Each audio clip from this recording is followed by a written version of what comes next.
Hello and welcome back to the port. I'm the Galloping Major, and today we're doing a Let's Play in USS Baltimore, post-May update where the Baltimore received some minor buffs to her armour layout, repair party and rudder shift. So this is a game of domination on Trident. Looking at the team, Benson, Yudachi with her 20,000 damage torpedoes, not looking forward to that, but she's paired up with a Fletcher as well. It's one cruiser. Welcome to Tier 7, Land of Battleships. So let's take a quick look at the battleships on the other team, and I'll just highlight why I'm looking at them. Margie and Margie, 16-inch guns. Bismarck, Richard Lou, 15-inch guns. So why does the caliber of the guns of these ships matter so much to the Baltimore? Well, previously our bow and stern armour plate was 25mm and is now 27mm, which a change of 2mm isn't going to sound like a biggie really. But it's when we combine this with the magic number. Now the magic number is 14.5. So 25 times by 14.5 gives us 362.5. 362.5 is less than 381, the diameter of a 15-inch shell. So what that means is that a 15-inch shell would have been able to defeat the armoured plating of the Benson's bow and stern armour previously, go straight for it regardless of the angle, like a knife through hot knife through butter, and go straight for the citadel. Depending on where it was going, but usually you'd end up with it in the citadel, or doing a lot of damage at least. Now that this has changed from 25 to 27mm, times that by that magic number of 14.5 gives us a number of 391.5. Now this is more than the 381 of a 15-inch gun, so now we can actually angle against 15-inch guns. However, it's less than a 16-inch gun, which is 406mm. So a 16-inch gun will go through like a hot knife through butter, whereas a 15-inch gun you can kind of bell tank. So in situations like this, where I'm going up against a Margie, when the Margie is distracted, I can kind of just take advantage of it. I could sail broadside on, and he's probably far too busy being delicious. Whereas if he was looking at me, I'd probably want to be opening up the range as much as possible, giving myself the most amount of time between when he fires to when the shots actually get to me, giving me the maximum amount of time to dodge those shots. Now, talking of dodging shots, the rudder shift has been updated on all the Tier 7 cruisers, or most of them at least I should say, and Baltimore, we'll get there eventually. Baltimore has been one of them. So the change to her rudder shift means that she kind of digs in quite neatly. Now, I'll have the ship build and the commander build down in the description, but one thing I should mention is at the moment, you can see that rudder shift, it just really digs in, and you could do this kind of stuff all day. It's beautiful really, actually seeing her do it. Because before she used to be a really fat cow in the water. She used to barely be able to dodge, and you'd usually end up getting citadeled straight through the stern. With my commander build and the ship build, I've managed to get the rudder shift down to 2.1 seconds, which is really nice. I think she needed it. I'm glad that they've given it. So I think those two buffs they've given to the Baltimore, I 100% agree with. They are really nice updates. Now, the last one's the repair party. Now, whether or not Tier 7 cruisers should have a repair party is another question, really. Maybe we might discuss it a bit later towards the end of this game if it lasts a bit longer.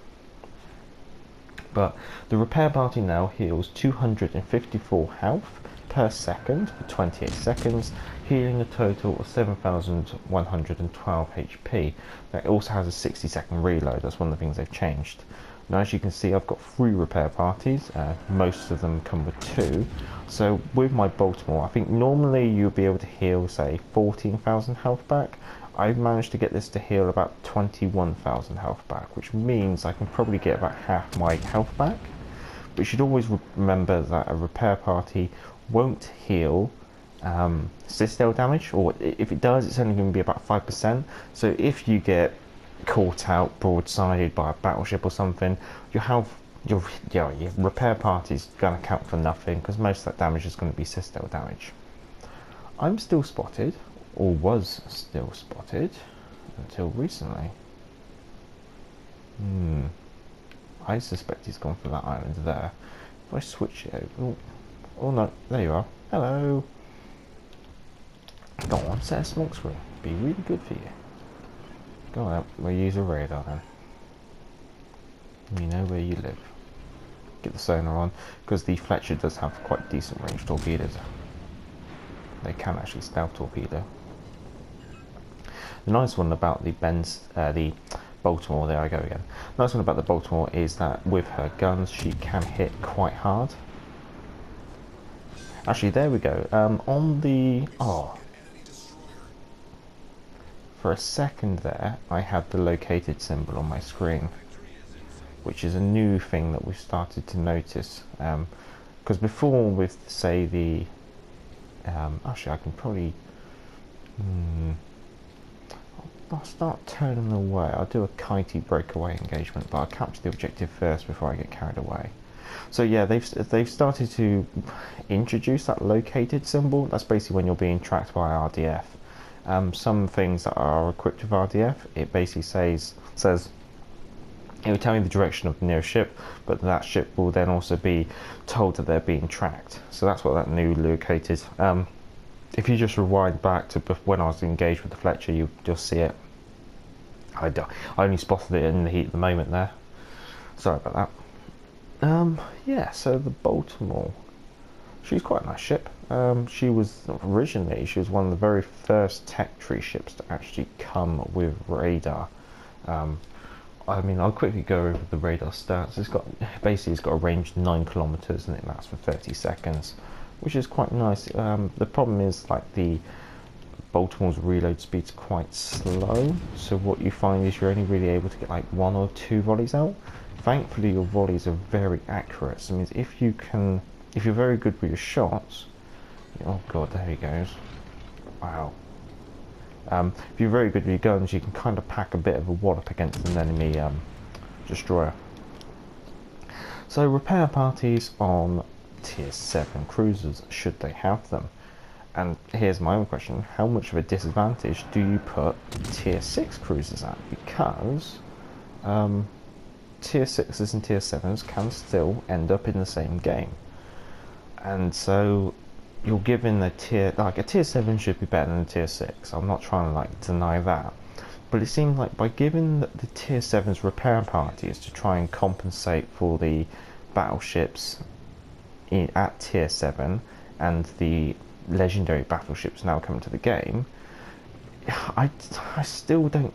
It puts the tier 6 at a bit of a disadvantage. I'm still not sure if this is really the right way to go. I would have maybe preferred if they just gave them like 10% more or 15% more health. But yeah, that was quite an interesting game. I'm not expecting to. Oh, third on the table. Okay, I'm happy with that. Made money.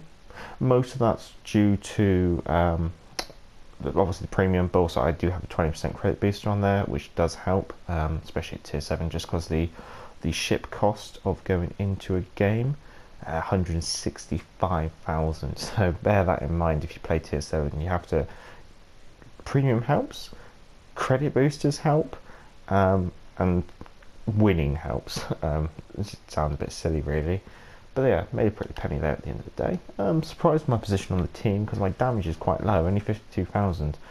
But then again, it's more than the HP of my ship, so that's usually a gauge of what I call it.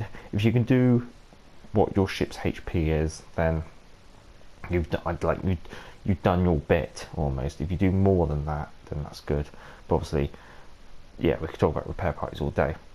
Well, if you like this kind of content, feel free to subscribe. I'm the Galloping Major, and back to the port.